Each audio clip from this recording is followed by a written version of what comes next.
Chapter 1 Part 1 If you were looking for well-mannered young ladies, this was the place. The prestigious Tokuwadai Middle School was one of the world's greatest hotspots for polite language. Perhaps this will answer your question, Shirai-san. Was this girl picking a fight? Shirai Kuroko, a small girl with her long chestnut hair worn in twintails, let her shoulders slump in annoyance within the white school building's cafeteria. There were some entitled people who would snap at train station workers, nurses, anti-skill officers, and other people simply doing their best to serve the city.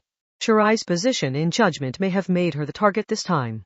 Why was it so hard for the people causing trouble to notice the trouble they were causing? Shirai had just finished spending her precious lunch break to deal with the paperwork she so loathed and finally had some time to enjoy a nice apple tea in peace. So why did this complete stranger think it was appropriate to barge in and sit at the same table as her? How had this other girl overlooked the fact that Shirai had ignored her usual calorie counting to add some honey to the cup as a pick-me-up after that grueling chore? The other girl appeared to be a fellow first year. She even had twintails like Shirai did. She had thickly tied off her long black hair and curled the tips in something like ringlet curls. The bangs were parted in a somewhat complex fashion, but that was how you dressed up in Tokuwadai, where flashy makeup and accessories were verboten. She also wore black knee socks because socks were checked less strictly than rings or earrings. Shirai had no real reason to think so, but she felt certain this girl wore gothic clothing when away from school. Incidentally, Japan was actually in the top 5 countries for the gothic Lolita fashion. That might sound surprising, but black hair was the orthodox look to match a gothic Lolita dress. Basically, it was a strange fusion of cultures born of excessive adoration, similar to the American idea of a ninja or geisha. I will get right to the point. This is about the elective exams. Oh, I see. Shirai-san, you chose the same music elective as me. HWA haha. Your only choice is to accept your fate and give up now. But do not blame yourself, Shirai-san. Every star's shine fades in the light of the massive sun. Is that so? This was reminding Shirai a little too much of what had happened with Kondo Mitsuko. This girl left far too many openings, including the fact that the sun was not all that impressive when compared to all the other stars in the universe. Was she doomed to have bad experiences with every long black-haired girl in her school? Look, the girl thudded an instrument case down onto the round table. When she undid the latch and opened it like a treasure chest, she revealed an amber shine with red silk padding wrapping it more neatly than a diamond. Shirai Kuroko removed her teacup from the table out of common courtesy, but not because she was afraid it might wobble and spill its tea. In some cases, reflecting sunlight onto the instrument itself could be considered a form of damage. A violin? This is no ordinary violin. It is the Stradivarius Ainsel. It is the world's greatest violin that I finally got my hands on using special connections, only accessible to a chosen few. It has the finest sound in the world, and you can never find a better instrument for bringing pleasure to your ears. This violin brings guaranteed success as a reward for the effort taken to acquire it. I must apologize, but none of your shallow efforts could possibly move this solid foundation. The top spot in our elective is mine.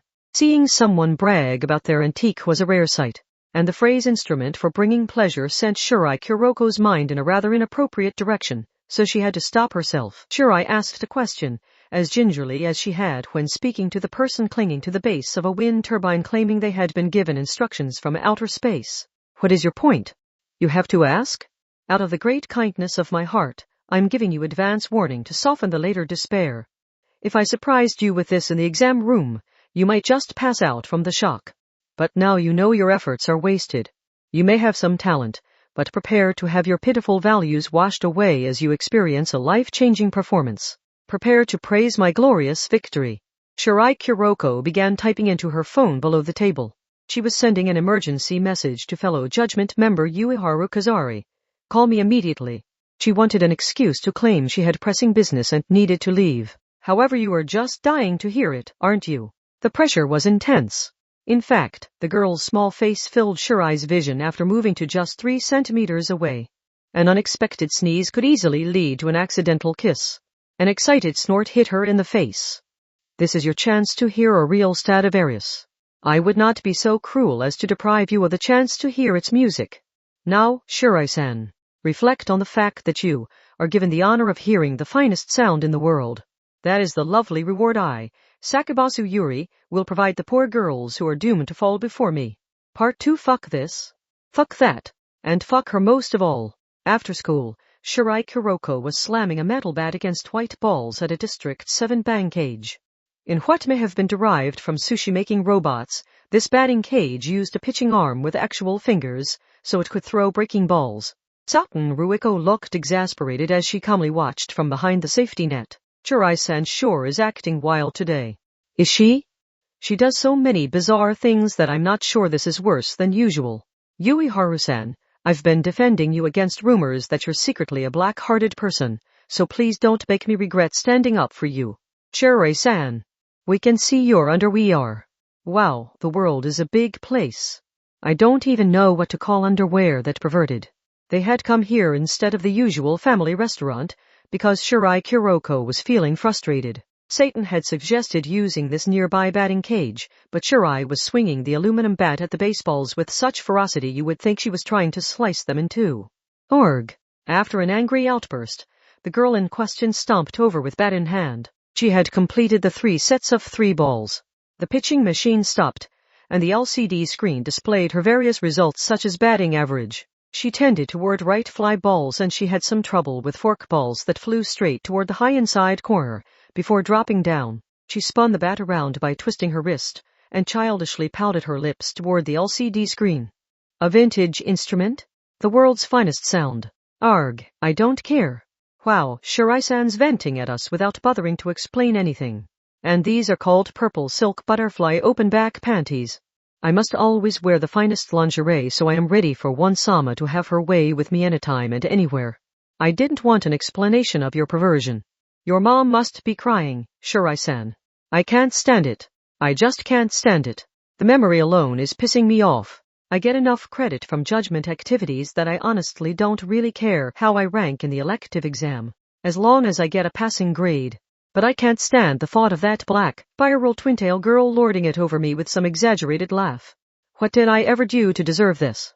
Is dealing with this kind of pain in the ass supposed to be my duty as a public servant or something? Oh, she vented for even longer without really explaining. The other 2 girls realized they could not get through this just by nodding in agreement, so they looked behind them. Misaka-san, a little help please. Misaka Makoto seemed interested in the kitchen space for the snack area at the very edge of the batting cage facility. She had her hands pressed against the glass divider while intensely focused on the junk food you could not get at their normal family restaurant. Yakisoba, okonomiyaki, grilled rice balls, and anything else that could be cooked on a giant grill. The round indentations on one edge were probably for takoyaki. But she did not seem that interested in eating the food. She was instead enjoying the performance the cook put on with the spatula while cooking it all. That meant her back was fully turned on Shirai Kuroko the lost lamb. Misaka-san is ultra dry, so wouldn't that be like pouring oil on the Shirai-san fire? I think that's just how she shows her love. While Satin and Ueharu whispered to each other, Misaka Makoto finally turned around to respond. She had apparently succumbed to the temptation and bought some takoyaki from the big sisterly festival-style cook. You know what, Kuroko? Yes. Woof, woof. You said her violin is a Stradivarius, right? Uj. A Stradivarius, shouted Ueharu while bristling at the thought. Satin did not seem to recognize the name. She was unlikely to hear about something like that unless it carried a strange legend about each of its owners dying under suspicious circumstances. What's that? Simply put, it's a violin that goes for hundreds of millions of yen at auction. BFF. Hold on, I thought we were talking about a middle schooler here. We are, aren't we? Yes, we are, Setten-san. I'm glad you noticed. But this is the prestigious Takiwada middle school we're talking about. I bet they spend stupid amounts of money without batting an eye. They're the loosest girls in town when it comes to their pocketbooks. Sure, I gave those 2 a look, but they paid her no heed. Satin kept the whispered conversation going with Ueharu. But isn't it kind of messed up that they can get a good grade by buying a vintage instrument instead of through their hard work or practice? How you go about getting that antique is probably part of the fierce fighting between those rich girls. Shirai was growing increasingly worried about what kind of classy space-time was developing in those girls' minds. Misaka Makoto did not bother addressing that as she used a toothpick to pop a takoyaki in her mouth and fiercely fought with it, because it was hotter than she expected. Hot, hot. So what's the Stradivarius's name? Ainsel. Munch, munch. I had a feeling. She somehow managed to swallow the takoyaki and rubbed her temple with her index finger. You said she got it through some special connections, but she probably meant Shokuhumasaki. What? She's the queen of Takiwadai's biggest clique and she's my biggest enemy. I've never heard of this Sakabasu Yuri girl before, but that could mean she's a new member of the clique. I do know the name Stradivarius Ainsel, though. This might be a proxy war between Misaka Makoto and Shokuhumasaki. She's probably trying to settle things once and for all by pitting our underclassmen against each other. JHH. The crazed bat-wielding twin-tail girl equipped with a see-through butterfly hung her head and groaned. Except you mean I was targeted because I am your favorite? Heh heh heh. Ah ha ha ha. I was wrong about you, Sakabasu Yuri. That I can accept. So how about it, One-sama? It's time we made our official debut as a couple. Stop forcing a positive interpretation. This was more like a random attack than anything. Mikoto was clearly exasperated, but she did not like the sound of this either. Someone had been targeted for being her friend. Any kind of retaliation could cause things to escalate, but at the same time, Academy City's #3 Level 5, Railgun, did not have the kind of reserved personality that would let her ignore this. If they were under attack, she was not about to hold back. The best option was to thoroughly defang the enemy so they could never try this again. Kuroko, this is just about the elective exam, right? What about it? I'll help you. She had learned her lesson last time, so Mikoto blew on the next takoyaki before tossing it into her mouth. Ueharu and Seton widened their eyes at her words. Eh? But isn't this an important exam? Is an upperclassman like you really allowed to help an underclassman like Shirai-san? We're not talking about the system scanned to measure our powers. We're allowed to support each other to an extent with our classroom learning. The regulations can differ between subjects, but I doubt it will be an issue for a non-powers elective. Otherwise, that girl Sakabasu-san wouldn't be allowed to use a special violin she got from the #5. Makes sense, I guess. But, Misaka-san, that Stradivarius is a world-famous violin, right? It's on the level of the Almaty and Guarneri violins. No matter how much money you spend in your fancy world, you can't beat its sound, can you? Ueharu knew a bit about this, but Mikoto gave her the look of a mischievous schemer. I wouldn't be so sure. There's no rule guaranteeing you a sound worthy of the high price you paid. A Stradivarius doesn't sound good because it's expensive because it sounds good. Get that backwards and you're in for a rude awakening. Also there's more. The Stradivarius Ainsel could easily fetch hundreds of millions at auction. No one would doubt the superiority brought by that price tag. So what could be more fun than showing it who's boss using a commercial or handmade instrument? Silence fell. The number of mischievous grins grew to 4. Just as many toothpicks reached into the box of takoyaki Mikoto held. Part 3 Ueharu and Seton had never been to a classical instrument store, but it turned out they were not hard to find. Instead of a big box store, it felt more like a small urban electronics store. It felt stuck in the past, but it also showed no sign of going anywhere. In that sense, it was similar to a light truck selling roast sweet potatoes or bamboo poles. Instead of playing music over speakers, robot arms played the string instruments and air was blown through the wind instruments so customers could hear how they would sound. Ueharu and Seton walked curiously through the shelves of instruments that their amateur eyes could not tell apart. Of course, buying the best violin this store would not be enough to match the Stradivarius. There was no point in trying to compete that way. Mikoto instead picked up the cheapest practice model they had. They must have had trouble selling it, because it was marked down to just 5,000 yen. Okay, this should be fine as a base. She was like an impatient child who popped open the toy box before getting home. She held up the somewhat faded wooden instrument on the side of the road. As a true Takiwadai student, she looked perfect with the instrument. This is a violin. I should probably start with a simple overview. It looks like the sound is made simply by vibrating the taut strings with this bow, but the inside of the violin itself is actually hollow and it resonates with the vibration of the strings. Some say the sound of a violin changes depending on how the varnish is applied, but that's because they're concerned about how it influences the vibration of the resonance chamber. Oh, Stradivari are so highly prized because of the excellent balance of the resonance chamber's curves, and on such a subtle level that factory production can't match it. Anyone can get the strings on straight, so any differences have to be in the holy ground where the craftsman has left their mark. Does that mean the strings can be made of kite string, or metal wire for all it matters? Satin put forth a bold theory. The strings produce the sound and the chamber resonates with it, said Shirai. It might be similar to an idol and a concert hall. Even the fanciest acoustic equipment is wasted without a singer. Orchestras used violas, cellos, and contrabasses in addition to violins, but the size was the only real difference and the basic structure was the same. The Stradivarius name was famous for string instruments as a whole, and the same creator made instruments of all those different scales. Since this is a cheap violin, the strings are synthetic, just like fishing line, but the more expensive ones use sheep intestines. Iua, intestines? That is more common than you think. It is used in wieners and sausages as well. Even Satin was a little disgusted by the thought, but it did not seem to bother Mikoto at all. But to be honest, it doesn't really matter.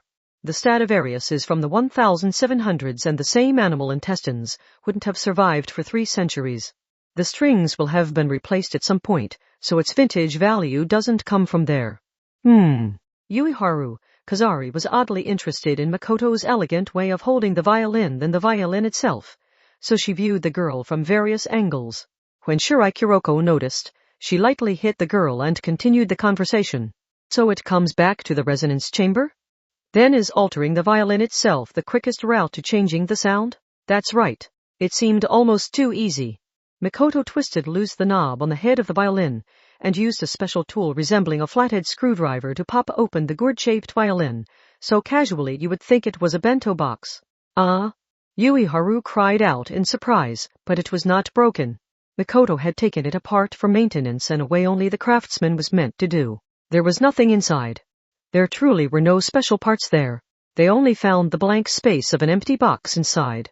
It was such a simple image that the others began to wonder why this was viewed as a classy instrument that was out of reach for commoners. As Mikoto continued to dismantle it, she revealed it to be no more than a collection of wooden rods and panels.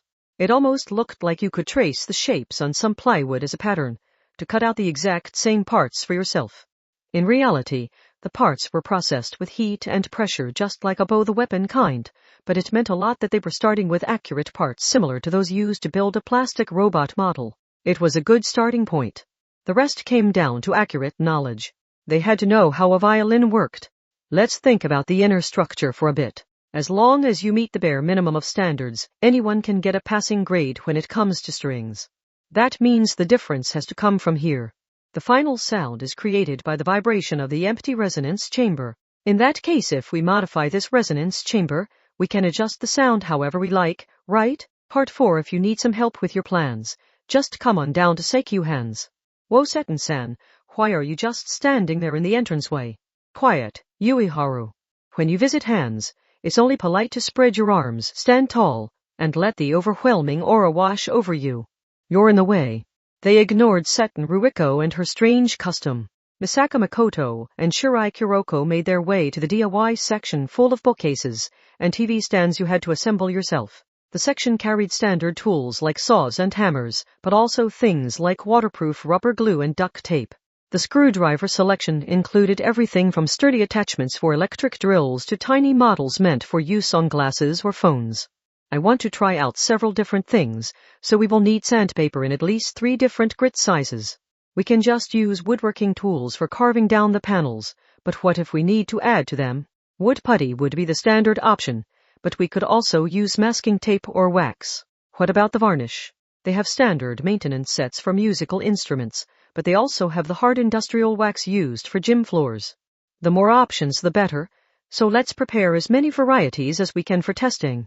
There's a supermarket below this, isn't there? We can buy some things there as well. Egg whites, vinegar, soy sauce, Murano, and chili oil might be interesting too. They were likely planning to blend ingredients together to find a miracle combination like they were mixing fountain drinks, but the specific options given made it sound like they were trying to cook the perfect gyoza. We should also buy a few different wood panels. Even if it's a practice model, it would be a waste to ruin a real violin. It is only our pattern. The violin we put together and test will be a handmade one made from plywood. If we're going to be cutting curves in plywood, we'll need a jigsaw, won't we? Wow, might as well get this water gun too. Satan-san, are you a child sneaking candy in the shopping cart? Sutton was unfazed by Yuiharu snapping at her. She asked a question while the other girl tugged on her ear.